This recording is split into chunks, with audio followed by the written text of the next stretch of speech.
Trump's scolding of Zelenskyy shows limits of Western allies' ability to influence U.S. leader Donald Trump's rebuke of Ukrainian President Volodymyr Zelenskyy in the Oval Office on Friday exposed the limits of pressure from U.S. allies to change Trump's resolve to end the Russian invasion, even if the terms are not to Kyiv's liking. It also underscored how Trump feels emboldened to redirect U.S. foreign policy priorities toward his America First agenda, in ways that go far beyond what transpired during his tumultuous first term. The sudden altercation was the most heated public exchange between world leaders in recent memory in the Oval Office, as the usual measured and professional tone of diplomacy gave way to accusations, shouting, and disdain. The meeting jeopardized the future of the U.S. Ukraine relationship, as well as Kyiv's ability to defend itself in the brutal conflict with Russia. "Either you make a deal or we walk away," Trump told Zelenskyy, emphasizing his intent to dictate a quick end to the war or leave his longtime ally without its primary backer. Despite this intense confrontation, Zelenskyy thanked the American people the following Saturday, praising Trump's leadership and expressing hope for strong relations between the two countries. In a series of posts on social media site X on Saturday, Zelenskyy expressed his gratitude to the United States for all the support, specifically thanking Trump, Congress, and the American people. "Our relationship with the American president is more than just that of two leaders. It is a historic and strong bond between our peoples. The American people helped save our people," he said. "We only want strong relations with the United States, and I hope we have them." After his abrupt departure from the White House, Zelenskyy arrived in the UK on Saturday, where he was scheduled to meet British Prime Minister Keir Starmer later in the day. The stunning episode capped a week of largely futile efforts by U.S. allies to smooth over differences between Washington and Kyiv and try to wean Trump off his flirtation with Moscow. In Russia, the foreign ministry described the altercation as a complete political and diplomatic failure for Ukraine. In a statement, the spokeswoman for the agency, Maria Zakharova, also lashed out at the political weakness and extreme moral degradation of European leaders who continue to support Ukraine. Russia's war aims, she added, remain unchanged, implying that Moscow still insists that Ukraine be demilitarized, that it cannot join NATO, and that Russia be allowed to annex Ukrainian territories it currently controls. On Monday, French President Emmanuel Macron met with Trump to lay the groundwork for a possible European-led peacekeeping force in Ukraine, designed to deter future Russian aggression and encourage the American leader to be more skeptical of his counterpart Vladimir Putin. However, while Trump and Macron greeted each other with a firm handshake, at the United Nations, Washington distanced itself from its European allies by refusing to blame Russia for its invasion of Ukraine, in a series of resolutions marking the third anniversary of the war.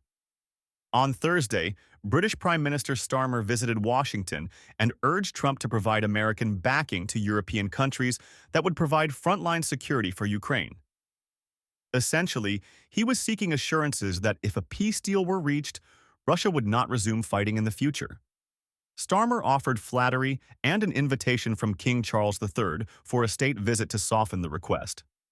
The approach appeared to work, as Trump struck a more conciliatory tone toward Ukraine, calling Washington's support for the country in the face of Russian invasion a very worthy thing to do, and denying any memory of calling the Ukrainian leader a dictator. But Trump also ignored Putin's broken diplomatic promises in the past, saying they were made with other presidents and that he had never violated a commitment to him. This came as his advisors were planning a series of negotiations with Kremlin officials to lay the groundwork for a possible meeting between Trump and Putin in the coming weeks.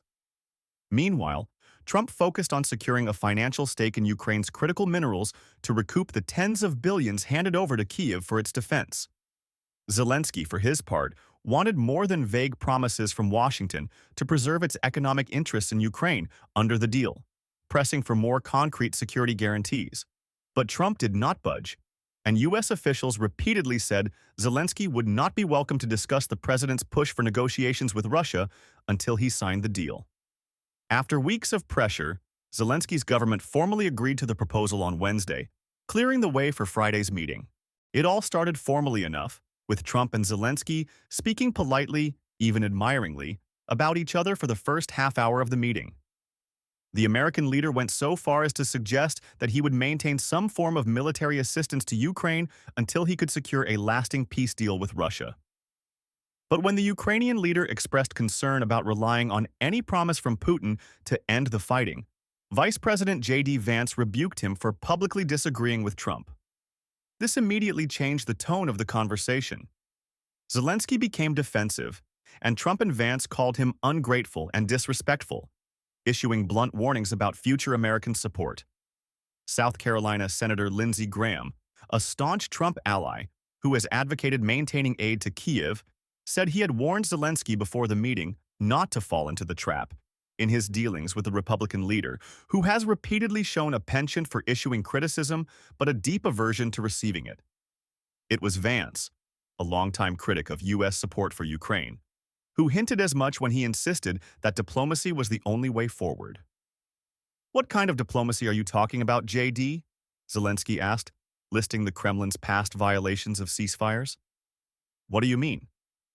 "I'm talking about the kind of diplomacy that is going to end the destruction of your country," Vance responded before lashing out at the Ukrainian leader.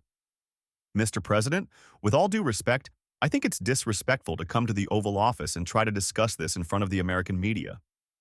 Trump then went on to warn his Ukrainian counterpart that he was playing with World War III, and that what he was doing was very disrespectful to the country, this country that has supported him much more than many people say it should have.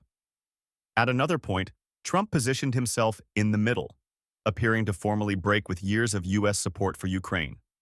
He then ridiculed Zelenskyy's hatred of Putin as an obstacle to peace. "You see the hatred he has for Putin," Trump said. "It's very difficult for me to make a deal with that kind of hatred. It will be very difficult to do business like this," he told Zelenskyy as they spoke at the same time. The episode is just the latest example of Trump's defiant moves to upend long-held positions in U.S. policy in the first 6 weeks of his second term, heralding yet more uncertainty for long-standing American allies and partners who have already felt pressure to justify their position to Trump. It also comes just weeks after Trump suggested permanently resettling Palestinians in Gaza and taking control of the territory by the United States, and stepped up plans to impose steep tariffs on goods from Mexico and Canada starting next week. Following the Oval Office altercation, Trump's top advisors called on Zelenskyy to leave the White House, canceling plans for a lunch, a joint news conference, and the signing of the economic deal, though the Ukrainian leader and his advisors pushed for the meeting to be restarted. Trump later told reporters he did not want to embolden the Ukrainian leader if he did not want peace with Russia, weaponizing what Ukraine had seen as an incentive to secure security guarantees.